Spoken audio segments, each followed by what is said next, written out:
Welcome, everyone. Ooh, hi everybody. That's so Oh my God, I am creepy. so pumped up for today. I know, me too. Me Oh, too. oh God. How is Can't everyone wait. today? Yeah, it's great. How are you? I'm doing okay. Yeah, Considering what was going on earlier. yeah.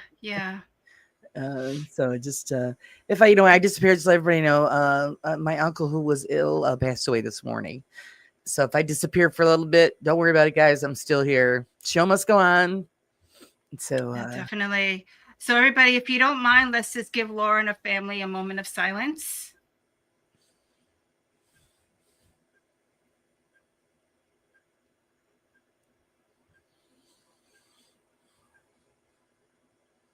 Everyone's thoughts and prayers are with you, Laura. thank you very much. So, God, it's still very humid and hot here, I have to say. Same here. Oh, God. I know. Never gonna end. I want to go outside. No, it's pretty bad when you want to go outside and you can't because it's just too hot. You can't stand it. Yeah, I tell you. The thing that stinks too is that it was our air conditioner in our truck went.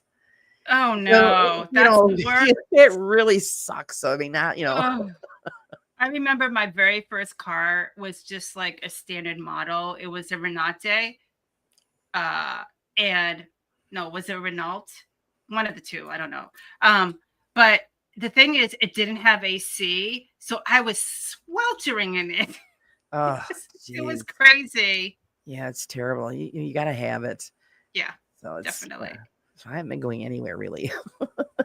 Yeah. Say hello to everybody. Thank you, everybody. Yes. Yeah, it means a lot to me. I really appreciate you guys thinking about me. It's great. Yes. Oh yeah, So we Pop and Firefly, Megan, Crypt Walker, Mystic. Welcome. Sophia, and Cree, Al. Yes, it is alive. And we are streaming on multiple platforms, guys, so that might be confusing for some of you. Sorry. Yes, so we're on mine's, Laura's, the new networks, and Central Mass Happy Paranormal on that as well. So yeah, we are on 6 streams. 6. Ooh, 6. So everybody could look at us. 6. I was on Rumble, but then I'm having a hard time with Rumble, so I took Rumble out. So we get to scare people in 6 different platforms. I know. I see ghosts. Welcome. And I think we said hi to Megan. Hi, Megan and Mark. We said hello to Mark. Yes. Yeah. I think that's it right now. Huh? I don't know if we missed anybody. I may be double tapping Laura here. Let's see. Yeah. That's okay. Through.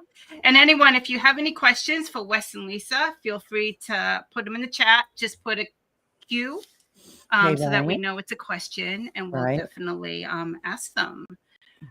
So anything else going on with you, Laura?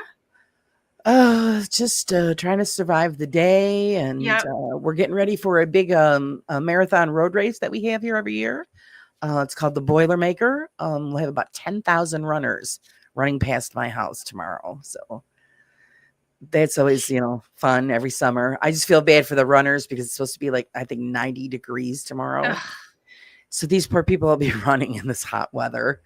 And yeah, that's crazy. Unfortunately, it's bad. One year we had actually a guy, it was a block up from our house. He just collapsed and he passed away. Wow. I mean, we have emergency services on every corner and all of that, but it was just too hot. I always tell them, you guys need to change it. Have it in September. July is always just too hot. Yeah. Like with the Boston Marathon here. It's crazy. They're getting people have like hoses out with sprinklers spraying on the road for them to run through and throwing, cups of water, but it's just too hot. Yeah. It is too much, especially July and August are typically the hottest months here. Right. Yeah. Same here. And, but it's great because we get people from all over the world, and usually the guys from Kenya win.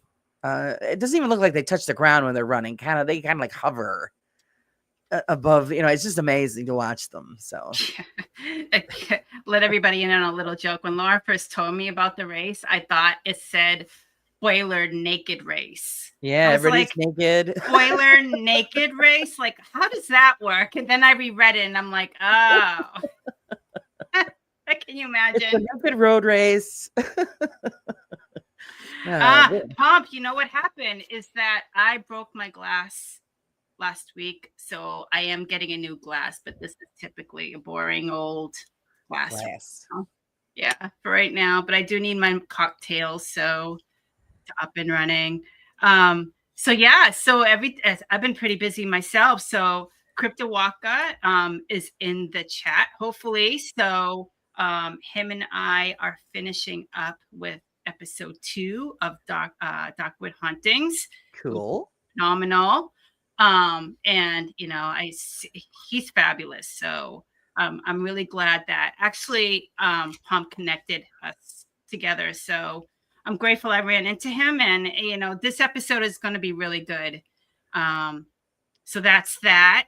God, what else is going on? And just besides the podcast, you know, every day just working on stuff, and yeah, I'm still cranking out stuff for the magazine. So guys, please send in your stuff so I can fill up the pages for August. It's coming along. I'm actually going to dedicate the issue to my uncle. Oh, that's sweet. So it's hi, Big Stu. Thank you and welcome. So yeah, so it's the same old working on channel stuff and magazine stuff. And now that you're monetized, I know I just got a lot more. Can't believe it. And it's great to see all the green people in my chat. I just love it. It's yes. Just, hey, Candy. Good to see you. You work so hard to get to that point. And then when it happens, it's like, is this real? And it's it just takes a little while. And I appreciate everybody. You have to work twice as hard now. You know. Hello, Miss Candy. Oh, hey, welcome. Shane. Good to see you. I hope you're doing well. Yes. Hello, Shane. Nice to see you.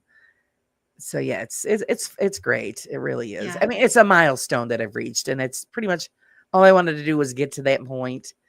And you know, whatever happened after that is great also. But yeah, that's finally, you feel recognized after getting to a certain point. To think, I mean, when we first connected, God, you were doing okay, but you were still trying to get up there. Oh yeah, it took a while. It took a while. Hard work and dedication, I tell you. So it's just the way it is. And yeah, the thing it gets you is that YouTube likes to play games. You get some subs and then they take them away. Yeah, and you get some more and then they take them away, and you beat yourself up all the time. But how am I doing wrong? Yeah. And the thing is, you can't really get frustrated. It's like if you stay stagnant or if you use a few, you just have to keep on working, you know? Right. Yeah. That's what it is. You do get frustrated. Yeah. And you always say, well, I'm not going to look at it, but you do. I know. Can't help it. Can't help it. Hi, Catherine. Thanks for popping in. Thank you. So, yeah. So without further ado, so we bring Wes and Lisa in? I suppose we could do that, seeing that's why everybody's here. Let's bring them in. Hello. Hi. Yay, it worked. Hi, everybody. We were having technical difficulties. Yes, and they didn't disappear on us, so we're going in the right direction. So thank you for joining us. Everybody was really excited for you guys to come on, and as much as we were. So nice to be here. Yeah. Hi, everybody.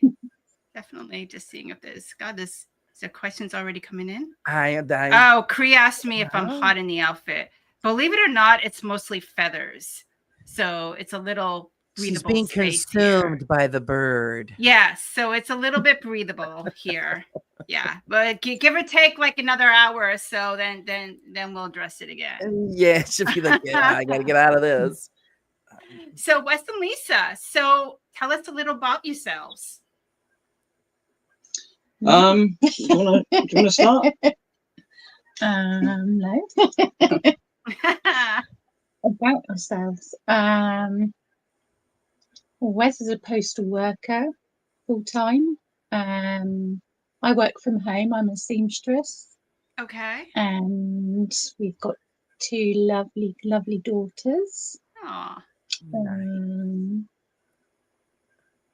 And what are the ages? How old are your daughters? 25 and 27. Oh. They're both still at home. All grown up. Yes. Yeah. Yeah. I have to say a couple of comments saying they love the goatee, the blue one. Yeah, the blue goatee. Yes. They're loving it. Thank you. Yeah. Love it. They're Love Well, it. loving I got fed up with looking at grey in the mirror, you see, so it's a bit more cheerful. But, There we go. Now, see, if it was my husband, he would have shaved it off. yeah. So what do both of you like doing for fun outside the paranormal?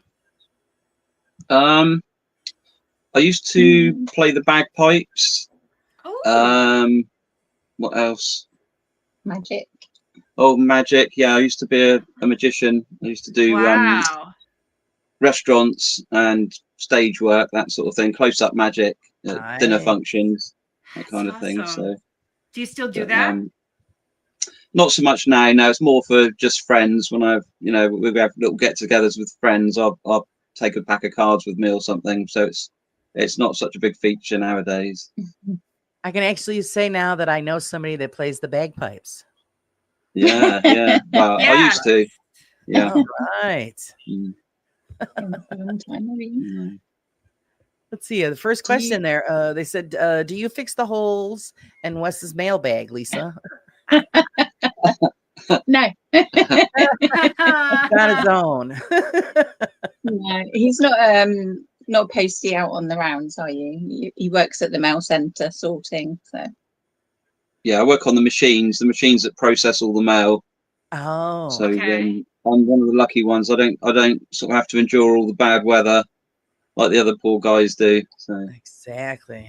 Nice. Hi, Carla. Thanks for joining us. Yes. Who else? Oh, Face the Ace. Thank Mark you for says he wants to joining. know, so that you're not a natural blue then. no, no, definitely not. It's like a that's bubblegum good. glue. I love Mm. it. Love it. thank So you. so how did you get involved in the paranormal? Like growing up, did you have any personal experiences? Oh, definitely. When I was a small boy, I remember the very first book. My mum and dad took me to the library when I was about 5, and the very first book I got out was Little Red Riding Hood. And I don't know why, there was something. It definitely frightened me, but I kind of got a thrill from that. And so as I got older, I was always going to the library with my parents, and I started looking at some of the ghost books. And I just got absolutely fascinated with anything to do with ghosts, the paranormal, anything like that.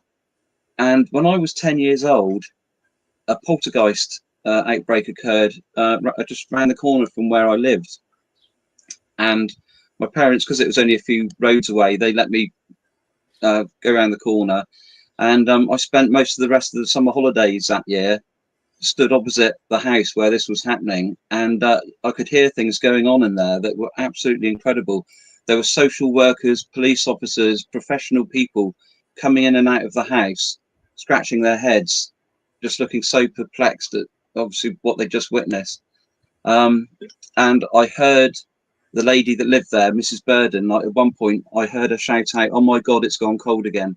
And a few seconds later, all hell broke loose and you could hear crockery smashing, that sort of thing. And I remember another occasion there where the front door was open and you could see through to the back of the property, the back room, and the sofa was upside down. And I can remember thinking at the time, how much energy would be needed to do that? That's incredible. That something that I just assumed basically was a ghost at the time. There are now different theories on that, but the amount of energy that would have taken, and it just cemented my interest in the paranormal. And so a few years later, with a few of my friends, we started doing investigations at some of the local well-known hotspots, shall we say, places that were reputed to be haunted. And then when I was in my early 20s, when I met Lisa, the sort of investigating side of things died down a bit. I started getting into magic. But whenever we went on holiday, we'd always do tiny investigations. We'd go out in the middle of the night to old abandoned buildings, take a camera. So the interest was always there. And around about 2020, with the rise of some of the debunkers, I thought, oh wow, people are actually beginning to kick back against some of the fakers that were becoming quite predominant on YouTube. And so I decided it might be an idea to form our own association, if you like. And so we started doing our own investigations, but didn't have a YouTube presence until last Halloween, when the channel officially sort of began. And so that's really been our journey. Wow. Well, so when I first saw you, actually Crow mentioned you in one of his videos. And I was floored because I've never seen anybody take it to the level that they do. Like, you know, they work with environmental and things like that. I haven't seen that part of people investigating. So what made you think of that idea? Well, I think it's something that has always been, it's not something that we've created. That you know, the sort of philosophy behind that, if you like, has always been there. One of my favorite authors was Peter Underwood, and he was a prolific writer, and I read lots of his books when I was a boy, and he often talked about paranormal investigators being detectives. And I thought to myself, well, if you use equipment, you obviously need your eyes and ears. That should be your primary instrument, if you like. Mm-hmm. But having the equipment enables you to quantify data and measure everything. For instance, the most recent video we did on the black swan in Devizes, when we first went there and encountered the temperature drop, that wasn't obvious to us at the time. And if we hadn't had the temperature data logger with us, that would have completely passed us by. And likewise with things like air pressure, unless it's a really pronounced change, people aren't necessarily going to know what's going on in the environment, and certainly not whittling it down into individual elements of the environment. So you know, we like to use equipment so we can measure things and then quantify it, and it hopefully back things up should we find anything else. Mm-hmm. Yeah, I totally agree with you. I've always preached to people that please, you need to pay attention to your surroundings, temperature changes, all of that. I think it makes a big difference when you do. And then when you're collecting your data, you can, you know, correlate when you get everything together, you know, something must have been going on because of all of the changes and stuff that you collected. So I think you guys are doing a fantastic job. Yeah, Thank you. I'd love to see it. It's unbelievable because I watched the segment where you were at the church, and then the other segment where you was at the hotel, the Black Swan, was Black it? Swan, yeah. Yes. Yeah. And it's incredible how you show all the evidence out there. Like you even put the graphs of what you find, and that's incredible. Love it. Yeah. Well, we want to share, you know, we've got nothing to hide. We want to share everything with everybody. And our ultimate goal really is to get other people. I mean, we'd absolutely love it if other people did the same thing, because we could then share information. You know, if something did happen, we were lucky enough to witness something, and then there were certain air pressure changes, temperature changes, that sort of thing. You could compare data with somebody else. At the moment, we can't do that. So we'd absolutely love it if other people started taking that approach. Nothing wrong with what they're doing at the moment, you know, but it would provide some sort of a wider database. At the moment, we've just got ourselves. We'd absolutely love that if other people started bringing. It has to be proper scientific equipment, though. You know, things like cat balls and that sort of thing. It's one of the best things to do is get equipment that's not actually designed for ghost hunting, engineering equipment that's been calibrated and has to have passed certain rigorous tests, because then you can be sure that it's going to measure what it's supposed to be measuring. Whereas a number of devices that are marketed solely for ghost hunting purposes haven't had to pass those rigorous tests, and you can't have the same level of confidence in them. That's awesome. Yeah, well, we do have a question. Yeah, definitely. We do have a question from Mark. How has your research into environmental paranormal led you to possibilities with static electricity from humidity, pressure, and temps, etc.? I'm not sure I understand the. Has your research led you to possibilities? No, I mean, at the moment, what we're trying to do is we haven't actually had any other pronounced phenomena other than the temperature change that we witnessed a few years ago. But we still keep using that equipment because obviously at some point, it's better to have it and not need it than to need it and not have it. But we haven't actually obtained any data where we formulated any further theories based on that, if that's what Mark's asking. It's awesome. Where do you get your equipment from? Okay, well, a number of different places. I mean, the infrasound monitor we use, we got that from America. I think it's an Infra 20 infrasound monitor. And again, that's designed for environmental use. It wasn't designed for ghost hunting. And so we can be sure it's been through rigorous testing.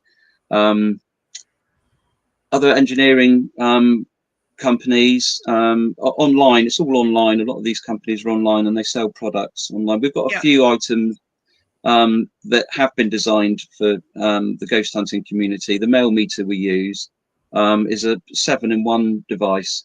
I did a lot of research into that before getting that, and it is quite an accurate meter. It's one of the fastest ones out there. It responds really quickly to changes. So yeah, it's best just to shop around and just don't buy the cheapest or first thing that you come across because you won't necessarily get the accuracy that you're looking for. Because a lot of people tend to go towards things that are labeled ghost hunting and they don't expand their research out. But you need to, definitely. Yeah. I think they bump up the price too if it's specifically for ghost hunting. If it's got a label, I mean, some of the engineering you did with like you guys did, you went on the outside to get the equipment. Yes. Instead of because otherwise you're paying ungodly amounts of money for stuff that hasn't been proven to do anything. No, that's true. That's very true. Yeah. So Cree has a question. Do you have a science background? A number of years ago, I started a degree in the natural sciences, and I completed the first year. And that was an absolutely fantastic course. But unfortunately, after I passed the first year, and when I was halfway through the second year, things were getting a little bit stressful at home. My youngest daughter has Down syndrome, and so we have issues from time to time with that. And at the time, it was just too stressful to carry on with that, and I didn't really get back into it, although I'd love to at some point. But I've always had an interest in science, and having an analytical mind, always questioning everything. Always. And it's so true what Kenny Biddle says: never ever stop learning, because learning doesn't stop when you finish school. Life itself is a learning process. So yeah, it's awesome. We kind of hit it with Pom's question, but he basically said for other people to investigate the same, they would need the same equipment. Is it costly? Yes, it is, to be honest. But we've collected it over a period of time. I mean, to be honest, when you're starting out, you don't need everything that we've got. You can use, as long as you can record temperature, and some temperature data loggers also record humidity. You get a few data loggers that will record more than one parameter, and they're not necessarily that expensive. Some bits of kit are. I mean, there are some pieces of equipment I'd like to get. There's an ion detector, which I'd love to get, but they're hundreds and hundreds of pounds, but an excellent bit of kit. So it's just a matter of saving up for the larger bits of equipment. But some of the smaller, say, temperature data loggers, you can pick them up for quite a reasonable price. Yeah. Let's see here. I see ghost cats. I think most are not educated in science to know what to use. Maybe you can do an educational video on equipment. Good idea. Yeah, that was an idea that we had with there's a couple of videos we've done called Tech Talks. They didn't really seem to pick up the views, did they? But we're nevertheless still going to put them out from time to time if we feel that there's a demand, or there might be an interest for that sort of thing. And we did think it would be an idea to maybe look at individual bits of equipment. Yeah, maybe we should do that, and actually explain how we set them up, how they're used, and then how we collect the data from them. That might be something we could definitely look at. Yeah, I would definitely watch that. I'd like to see how you're using it, and how it reads out, and I think it would inspire other people to start using that type of equipment. Like you said, and then you can get together and and compare data and the things. I think things need to change, so that we can at least try something different, like you guys are doing, and maybe get some kind of answers. Yeah, definitely. Yeah. I see Cree's asking what made us decide to investigate our method. Well, I go back to people like Peter Underwood, whose books I used to read a lot. A lot of the I call them classic authors: D. Scott Rogo, Peter Underwood, Colin Wilson. They've produced some amazing literature over the years, and amongst their writings, there's some brilliant advice on how to structure your approach to paranormal investigating. You can make things so much easier for yourself if you write down before the investigation, obviously what equipment you're going to be taking, if you know the location where you're going to be placing that equipment, and basically try to have some order and structure to the way you approach things, rather than just walk around with a camera. I mean, you can just nothing wrong in doing that, but if you have equipment that you can place strategically, hopefully you'll stand a better chance of capturing something if there's something other than audio or visual going on. So Wayne is asking, is there any equipment that you haven't used but are contemplating using it in the future? Yes. In our next investigation, which is next Saturday, we're going to a museum. We're spending the night in a museum that's alleged to be haunted, and we're lucky enough to have secured the location just for ourselves. And we will be hopefully using an old style tape recorder there. I know a few people have talked about that in various live sessions recently. So we've had a tape recorder that we've never really used, have we? So we're going to try that. And also maybe in a future one, maybe use one of the old style Polaroid Instamatics. Oh, that'd be awesome. Yeah, I'm going to try that, just to sort of mix the old technology with the new. And that's not to say we'll replace one with the other, but you can use them both in conjunction with one another, just to, it just adds an extra string to your bow, if you want to call it that. Yeah. What I heard that I heard that people are beginning to use as well, like the video cassette recorders, like the cassette ones. Yeah. I mean, I think there's something, going back to the stone tape theory, that came about because obviously sound and video can be captured on tape. You've got iron in the tape, and that's I think that's where the stone tape theory came about, was because obviously iron in stonework, some people believe that can record certain significant occurrences in the same way that tapes can record audio and video. So yeah, we'd like to kind of take that back full circle and go back to using some of the old style recording methods, just alongside what we do with the digital, to see if that helps at all. So but also no, go ahead. Sorry. I was just going to say, yeah, but also some of the higher tech stuff, like the ion detector, and there's also a meter called a tension meter as well that I'd like to get, that can tell you certain frequencies of specific objects resonating frequencies. So we'd like to get a few more sort of high-tech bits as well, but that's for another day. Yeah, definitely. If you come across a noise or a sound that you can't figure out where it's coming from, do you have like a research team or someone that you could send the information to if you can't figure it out yourself?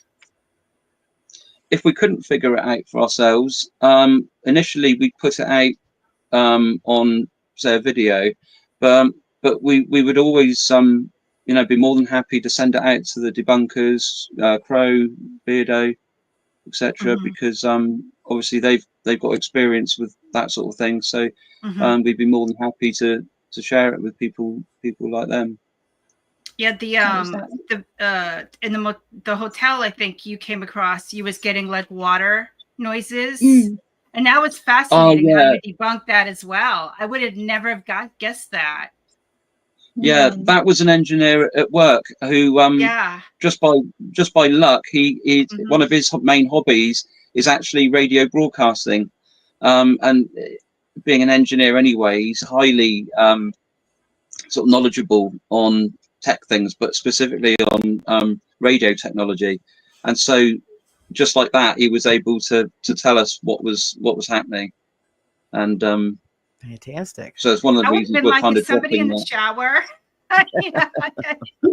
Yeah, never have guessed that. Yeah, it was strange at the time though, because it's such a realistic water sound. Yeah, it was. It was. You wouldn't think that would be interference on the radio. I mean, we're not using the Estes method anymore, but when we actually did that particular session, we had a voice recorder plugged directly into the radio, because that's the way we considered it would make it more honest. And obviously we were able to play what Lisa heard back. It was a direct recording, so we're glad we did that. That's awesome. Carla has a question. Are there certain pieces of equipment you recommend not reliable or not to use? Cat balls. Well, yeah, cat balls. Cat balls. My cat the cat balls. Yeah, definitely the DR60 voice recorder. That is so. Well, I think a lot of people know about it now, especially if you're holding it. You can just sort of scratch your finger on the back of it, and it'll produce sounds that some people try and then claim are voices. And it's got quite a reputation now for not being very good at all for use in the paranormal field. What I think the phone apps as well. Oh yeah, phone app. I mean, obviously it's up to other people what they feel is helpful in the investigation, but personally we wouldn't ever use phone apps because we believe that they're just word banks and they generate words randomly. Yeah, I don't particularly care for them. Yeah. As well. Yeah. Jay has a question. If we don't know what the paranormal is, or even if it actually exists, how do you know what equipment to try? Well, because in order to measure, the only things we can measure are things like, or record, are things like audio, video, temperature, and other aspects, other elements of the environment, air pressure, humidity, any infrasound that's going on. So basically, we're just in a way throwing the kitchen sink at it by trying to record as many parameters as we can, because what else can we record outside of that? There's nothing else that you can record other than the other bits of kit we want to get to do with ions, all that sort of thing. So if anything paranormal is present, then surely it must manifest itself in some manner that can be recorded, be that temperature or whatever. So that's why we use the variety of devices that we do, to hopefully cast a wide net. So I hope that answers the question. Yeah, yeah. How do you balance skepticism with an open mind during investigations?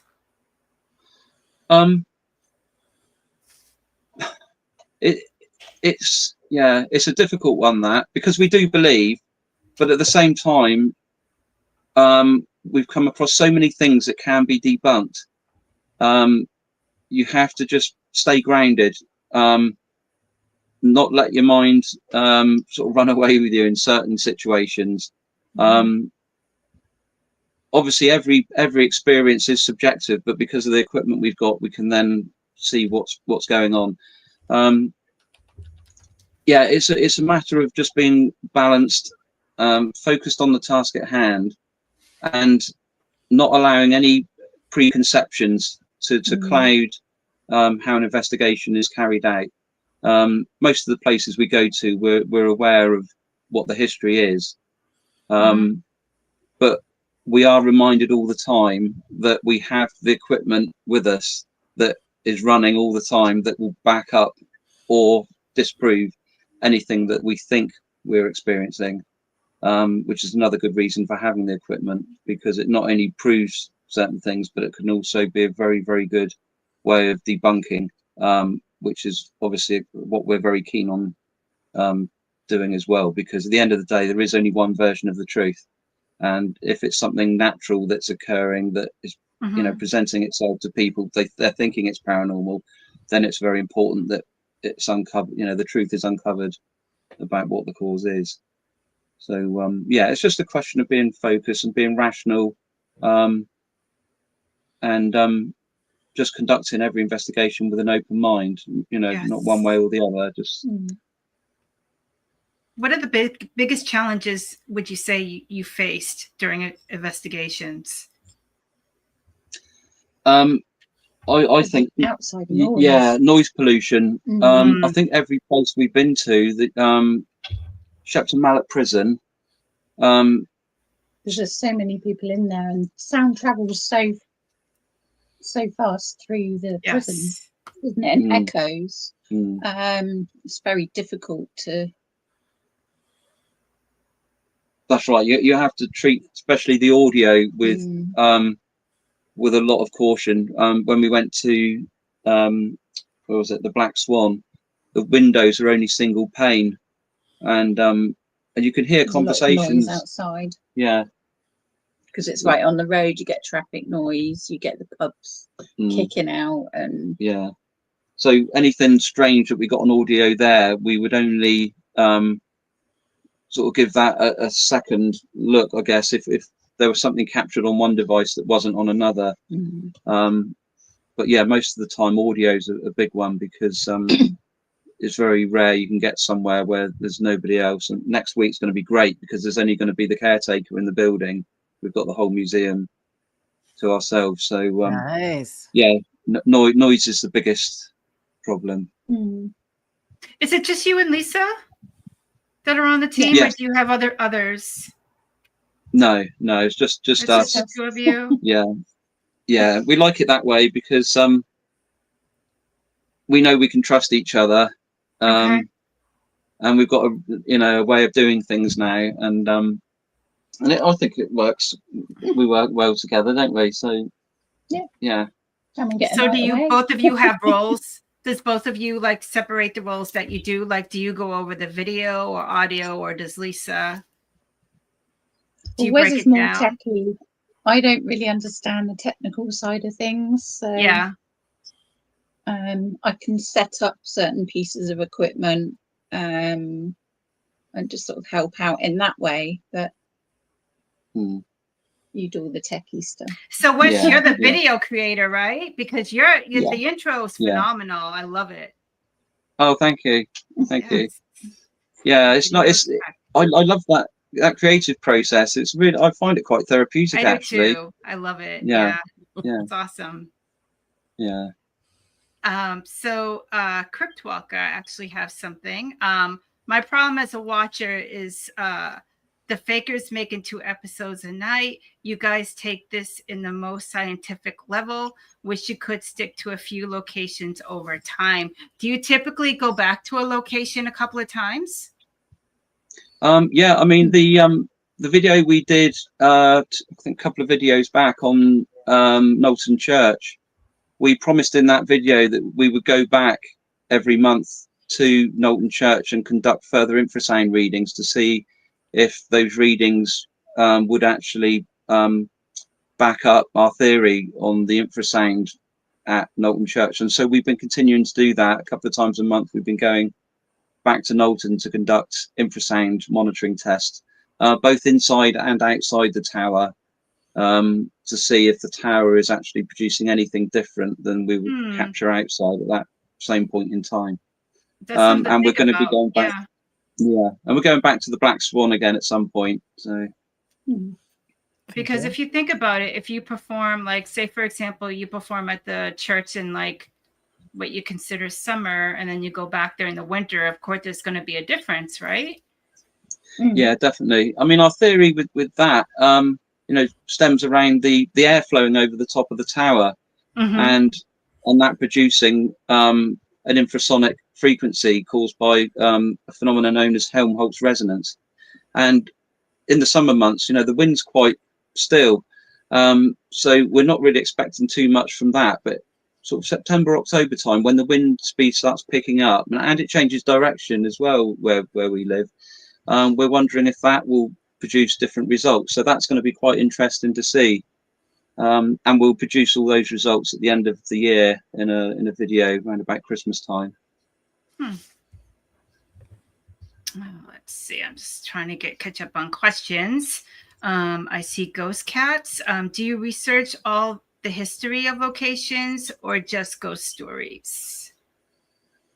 No, we research the overall history, because it's just nice to find out about places. Sometimes just researching the history can give you a bit of an inkling as to whether or not some of the ghost stories have actually derived from certain historical aspects that have changed over time. So yeah, we look into everything, and it's nice to know about the history of a place, because we just enjoy history anyway.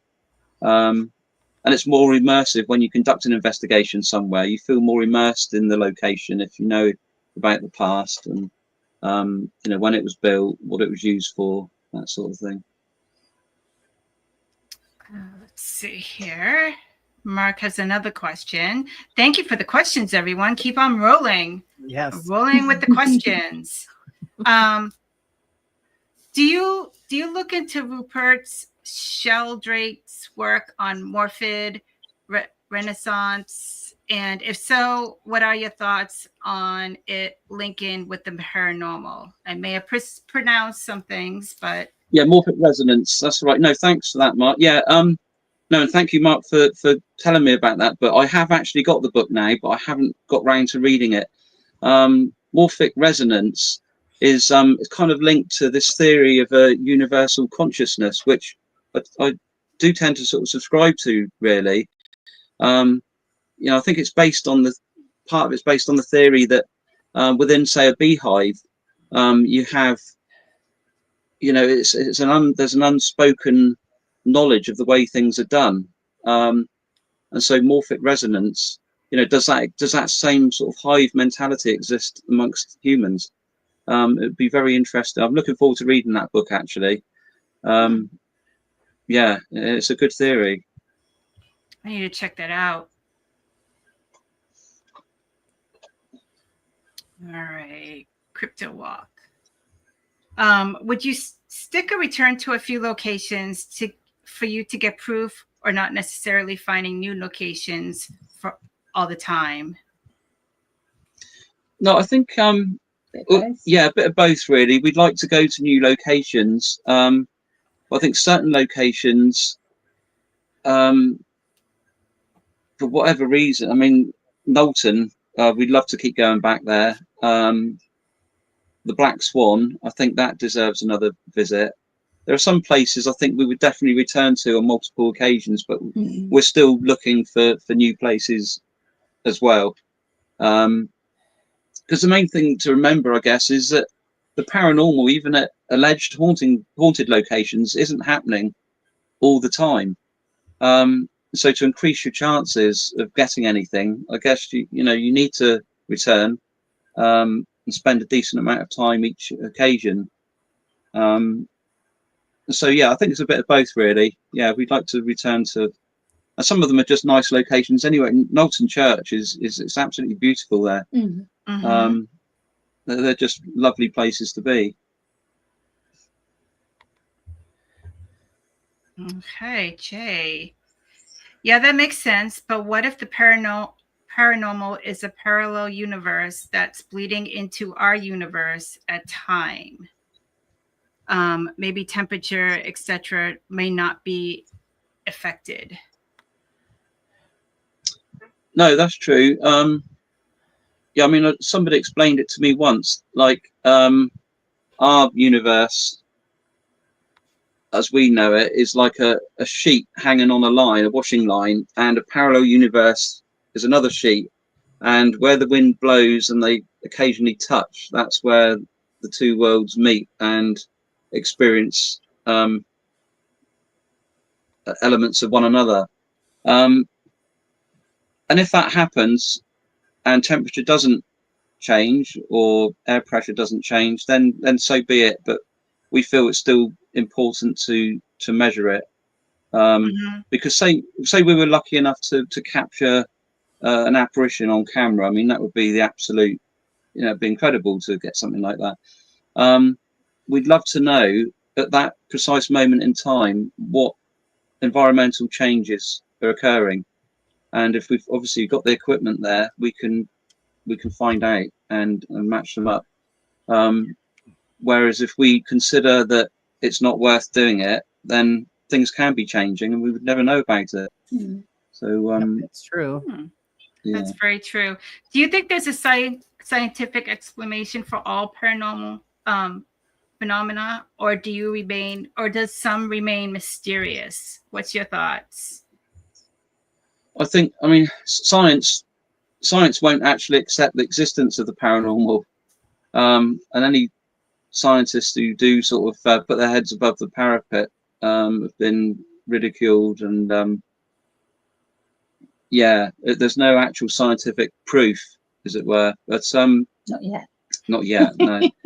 But there have been theories on things like poltergeists,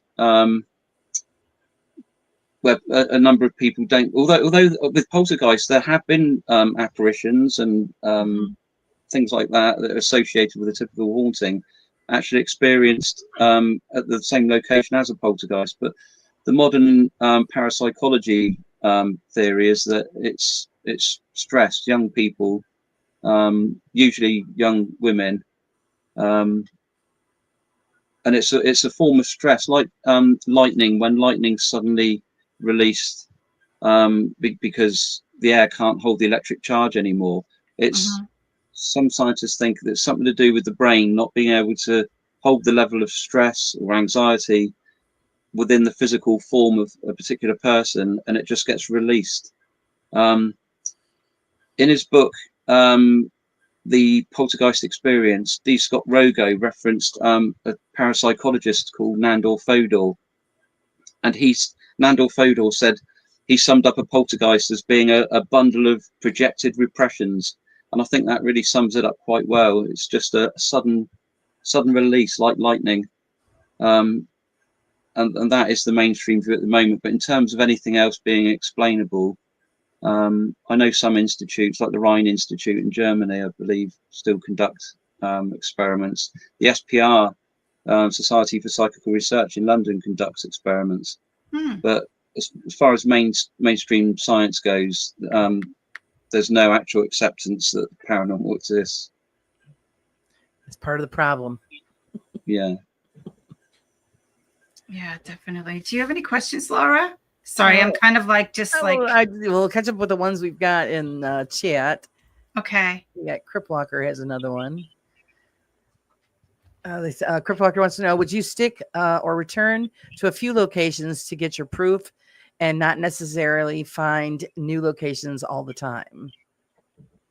I think we've done that. I think we already answered that one. Yeah, it would be both. It would be both. We'd love to go to new locations, but there are some we feel warrant repeat visits. Yeah. And then you got one from Wayne. Which paranormal investigators would you collab with if you had the chance? Well, Dorset Paranormal Investigators, they're in the same county as us. They're a fantastic team. They're honest, dedicated to what they're doing, and we're hopefully going to be doing a collab with them at some point.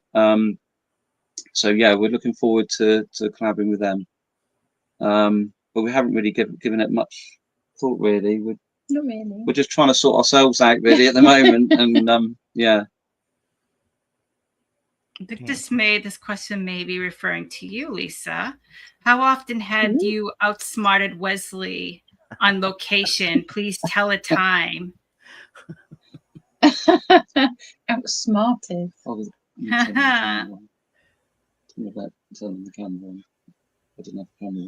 We did on the last investigation at the Black Swan. We spent ages outside trying to do a video, and all these people passing by and buses and all sorts. And then we thought we got what we wanted. We went up to the room to look through it all and realised that Wes hadn't even turned the camera on. I've had that before. Yeah, not many situations. I've outsmarted you. He's too clever, really. No, I'm not. I'm not that clever. I can't turn the camera on. That's funny. Have you had any surprising moments during your investigations? I haven't really. Trying to think. The prison wasn't anything. There was no. I don't think. No. Unfortunately. No. Because we're always looking sort of debunk as we go. That's one of the ways we're able to sort of keep a level head. We don't let the situation even if a place looks creepy and it's really lending itself to that kind of archetypal thing of being haunted, we tend to stay pretty grounded because we're debunking any sounds as we go along. There's been quite a few instances when you think something happens and you'd probably think one of the other channels might have put that in a video and claimed it to be something. There's things, I mean, the squeaky floorboards and things like that. You know, there was that squeaky floorboard that it's really sounded like Lisa. Yeah, I saw that. Yeah, but it wasn't. We put it through an audio analyzer and cleaned it up, and it was just so obvious that it was just a very high pitched. But it goes to show how easily people can be deceived. So yeah, it is really important to not take anything at face value. Absolutely question everything, and then if it passes all the tests, great. But most of the time, turns out to be something quite normal. All right. What has been your favorite place to investigate so far? I think prison. Yeah, I did like the prison, but it's just people running around screaming, and sadly, even some other investigating teams that were there were making so much noise, weren't they? And that was a little bit disappointing. And you've got hen parties and stag parties as well. Yeah, drinking and it'd be lovely to just have the whole place to ourselves. Yeah. But I mean, around here, it's pretty expensive, especially like the most haunted places. For somebody like a team of 1 or 2 to investigate, is it over there as well? Is it pretty expensive? Yeah. Like if you would have rented out the whole prison, it probably would have been expensive. Oh yeah, couldn't afford to do that. Yeah, I mean, some places are way in excess of £1,000 a night. You know. It's not. And a lot of the people that run these places, they know there's a demand for it, and so they know people will pay it. But normally you get groups of people going there, so they split the cost between them. So as you say, if it's just a couple of you, it does make it a bit prohibitive, really. Some of the locations. Yeah. If you were to investigate anywhere in the world, where would you pick and why? Do you know what? Even though, I know it's still in this country, so I'm not trying to be insular in answering this, but I'd absolutely love to spend the night in Borley Church.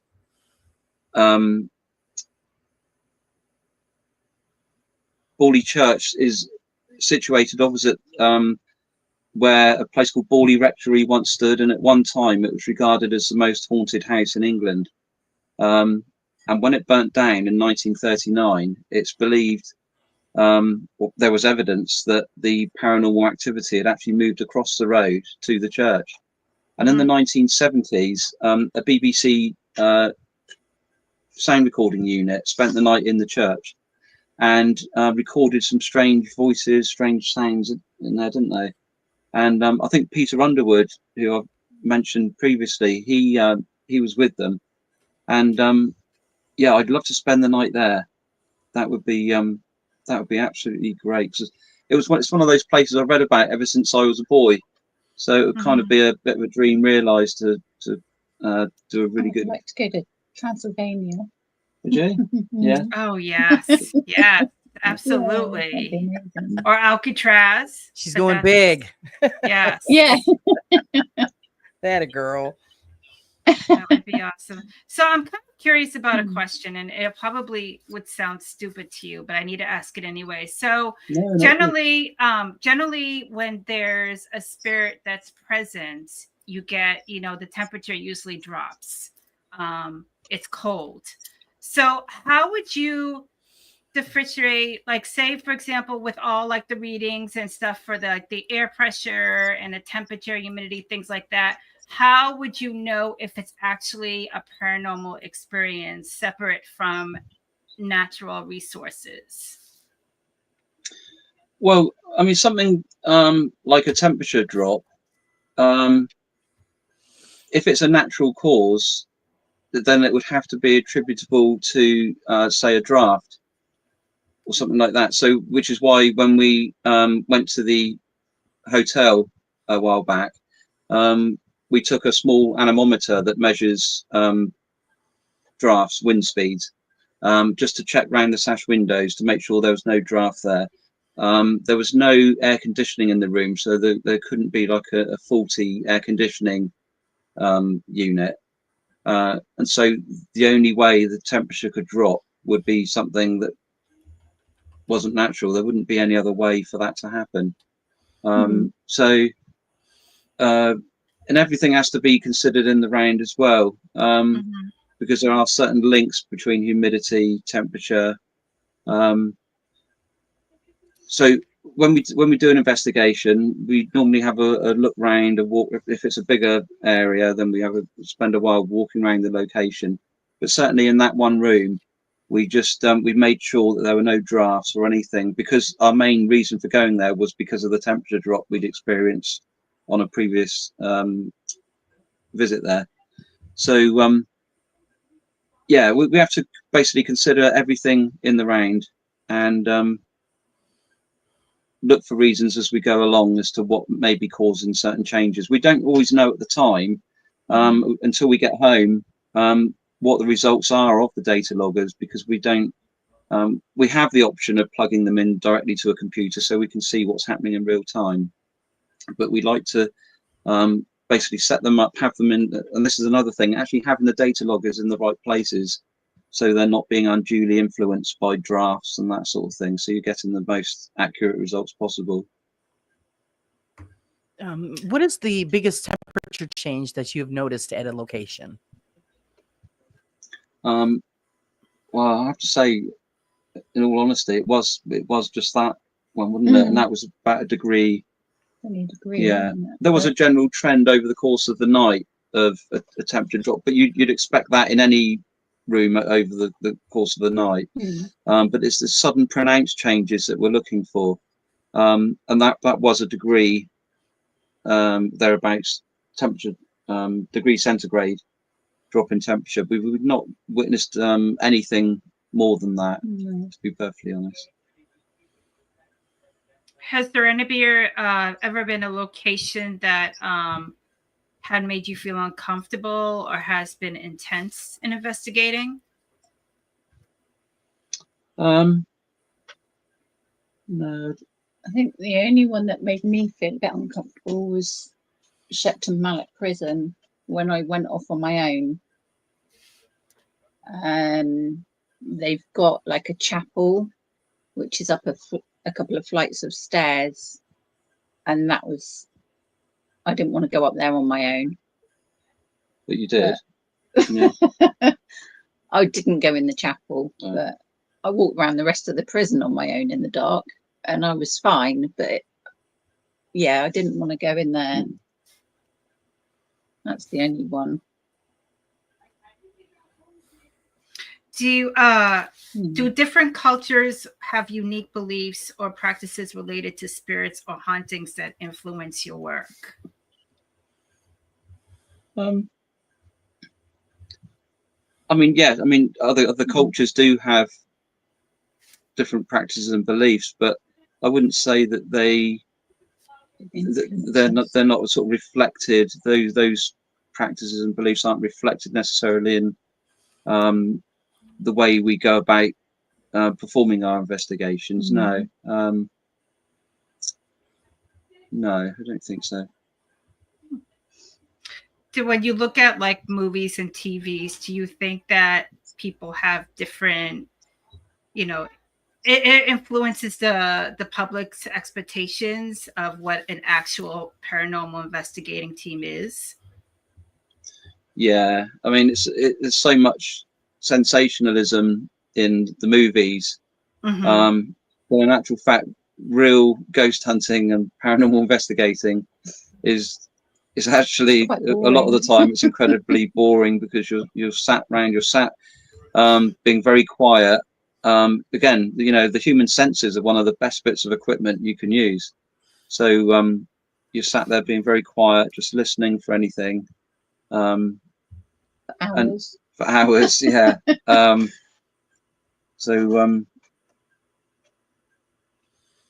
Yeah, I've lost my train of thought now. Yeah. And what was I going to say? Yeah, if anything paranormal does happen, it's never ever, well, certainly not in our experience, it's not anything dramatic, is it? No. It's actually, very low level, and that's one of the reasons again why we use this equipment, because we believe that a lot of paranormal occurrences are so subtle that the human senses can't experience that. I mean, 1 degree drop in temperature, if we hadn't had that data logger that night, we'd never have experienced that tucked up in bed. But the fact that it was recorded proves that it happened. So I'd love to see a ghost just appear and say boo. So do both of you actually believe there's paranormal activity? Like there are such a things as spirits? Yeah, definitely. But we believe that in order to for that belief, we can't foist that onto anybody else. It's that requires proof, and again, that's one of the reasons why we use the equipment, because you have to be able to, in order to tell people about anything, it's not enough to be able to say to somebody, well, I saw this or I experienced that, because unless you can actually quantify it, people want proof. People want proof. Yeah. What are your do you believe in the afterlife? Like what happens when you pass? Do you reincarnate? Are you energy? Do you believe in that? I believe in something. Yeah, I'm not quite sure what. I definitely don't believe that this is it. No, I definitely believe that there is, I suppose the way don't know about you, Lise, but I just kind of feel like life is, it's like a, you know, the chrysalis and the butterfly, you know, you just move on to another another part of your existence. I definitely believe that there's something beyond this life, but I can't prove that. That's just my own personal belief. What about you? I believe there's like a higher being watching over us. I feel as if loved ones that have passed are there protecting us. Yeah, I just wish I could communicate with them. What's your favorite paranormal story or lore, can you say? Do you have a particular paranormal story that you absolutely love? Just trying to think. Yeah, I mean, one of my favorites is the Borley haunting, but simply, well, not just because, but there was so much recorded about it. It's one of the most investigated locations ever. And Harry Price, I don't know if you're familiar with Harry Price. He was an investigator, British investigator, quite prominent in the 30s and 40s, and he conducted a 10-year investigation at Borley Rectory. And when the last reverend there moved out, Harry Price rented the rectory for a year, and he advertised for a team of investigators through the I think it was the Daily Mirror, to actually take it in turns, 24/7, documenting the occurrences in the empty rectory. And there's a lot of folklore attached to that, because there was some evidence of some fakery going on, and I think because of that, Harry Price's reputation became quite damaged. But it's as with a lot of poltergeist cases, such as the Enfield poltergeist, where it's been claimed there's been an element of fakery. There was a lot of evidence to suggest that it wasn't all being faked. Vast majority of it was real. Police men and women witnessed things. Press photographers witnessed things. So yeah, Borley Rectory, I think, is my favourite. I can't think of anything. Nice. So let's talk about the future. What are your future plans? Well, really, we just want to sort of consolidate what we're doing. Really, try and sort of hone the way we do things a bit better. We want to try. It's very difficult because we want to be. We're quite sort of scientifically minded in the way we want to go about investigations, but we don't want to make things boring for people by presenting so much of the science that people switch off. But we want to share it with people, because obviously we've got the passion for it. But we have to understand not everybody shares that. But yeah, hopefully people see the merit in what we're doing. So we'd like to just try and hone that a bit better, get the balance right, and just keep moving forward. Really, we've got nowhere necessarily we want to investigate, but yeah, just try and hone what we're doing and make the videos as entertaining and as full of information as we can do. But again, just getting that balance right between the science. Well, you're not boring at all. I find it fascinating. Thank you. Yeah, I really do. Thank you. Yeah, definitely. Any future projects or any thing that you're excited about that you want to do? Maybe travel more, or? Yeah, I mean, we've got a few ideas about some investigations we'd like to do, but in terms of anything big, we haven't really got that far yet, have we? Because we're still quite a young channel, and we're still learning ourselves. So yes. We just like to consolidate. You know, we're quite happy to be moving slowly. You know, we don't want to set the world on fire. We just to do our thing, and if people like it, that's great. We can't really go too far for too long because of our daughter. So yes. Yeah, we're restricted. Would you like to come to the US? Well, maybe one day. Yeah, I'd love to one day. Yeah. Yeah, you've got a lot of places over there that are very a lot of history. Yeah. Me too. I love it where you are, though. I love castles and ruins and things like that. There's not too much around here. No. But yeah, they have a longer history than we have. Yes. So Yeah. It's there's certainly a lot of atmosphere. We've got a castle not too far from us called Corfe Castle, and that's very atmospheric on a slightly foggy day.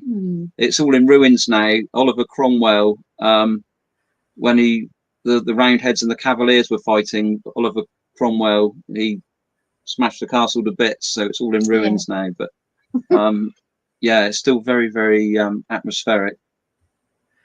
That's cool. Yeah, still there, still counts. Yes. Laura, do you have any more questions? No, I think they pretty much filled us in on everything that we wanted to know, and the viewers were great listening. Asking questions. Sorry, I wasn't more interactive. Next time we're gonna have you on again. And okay, that's fine. No, thank you so much for having us on. We really appreciate that. It's been great. Humble. Oh, that's sweet. Sweet. So kind and humble. Yeah, very, very kind. Thanks, Brett. So gosh, I think that's let's just wrap it up. All right. Thanks everybody for hanging out with us. And yes. Thank you, everybody. Thank you for lovely questions and comments. Wes and Lisa, where can everybody find you? We already shared out your channel, but where else can people find you? Well, they can if they want to contact us at all. We're on is it APRFenquiries@gmail.com. That's our email address. We don't have a Facebook or a presence anywhere else other than YouTube. I have a personal Facebook.